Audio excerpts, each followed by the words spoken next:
കോഴിക്കോട് താമരശ്ശേരി ചുരത്തിൽ കെ.എസ്.ആർ.ടി.സി ബസ്സും കണ്ടെയ്നർ ലോറിയും കൂട്ടിയിടിച്ച് അപകടം. ഭാഗികമായി ഗതാഗതം തടസ്സപ്പെട്ടു. ബസ്സിലുണ്ടായിരുന്ന കുറച്ചുപേർക്ക് നിസ്സാര പരിക്കേറ്റു. രാവിലെ 7:30ഓടെയാണ് അപകടമുണ്ടായത്.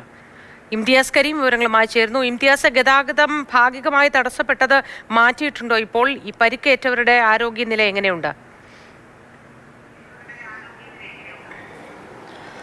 മൂത്തി, ഇന്ന് രാവിലെ 7:30 കൂടിയാണ് താമരശ്ശേരി ചുരത്തിൽ ഇങ്ങനെയൊരു കണ്ടെയ്നർ ലോറിയും കെ.എസ്.ആർ.ടി.സി ബസ്സും കൂട്ടിയിടിച്ച് അപകടം ഉണ്ടായിട്ടുള്ളത്. ബസ് ചുരം ഇറങ്ങി വരികയായിരുന്നു. ഇതിനിടയ്ക്കാണ് ചുരം 6-ാം വളവിനും 7-ാം വളവിനും ഇടയിൽ വെച്ച് ഇങ്ങനെയൊരു അപകടം ഉണ്ടാവുന്നത്. പലപ്പോഴും ഈ ചുരം ഇറങ്ങി വരുന്ന സമയത്ത് വലിയ വാഹനങ്ങൾ വരുമ്പോൾ അവിടെ ഈ വളവിൽ നിന്ന്, ഈ 6-ഉം 7-ഉം വളവിൽ നിന്നൊക്കെ വാഹനം വളച്ചെടുക്കാൻ ബുദ്ധിമുട്ട് അനുഭവപ്പെടാറുണ്ട്.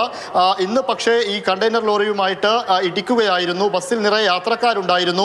22 പേർക്ക്, മൊത്തം 30ഓളം ആളുകൾക്ക് പരിക്ക് പറ്റിയിട്ടുണ്ട്. അതിൽ 22 പേരെ താമരശ്ശേരിയിലെ തന്നെ താലൂക്ക് ആശുപത്രിയിൽ ചികിത്സക്ക് പ്രവേശിപ്പിച്ചിട്ടുണ്ട്. കുറച്ച് ആളുകളെ അവിടെയുള്ള മറ്റൊരു സ്വകാര്യ ആശുപത്രിയിലും 2 പേരെ കോഴിക്കോട് മെഡിക്കൽ കോളേജിലേക്കുമാണ് ഇപ്പോൾ ചികിത്സയ്ക്ക് വേണ്ടി മാറ്റിയത്. ആർക്കും ഗുരുതരമായ പരിക്കില്ല എന്നാണ് മനസ്സിലാക്കുന്നത്.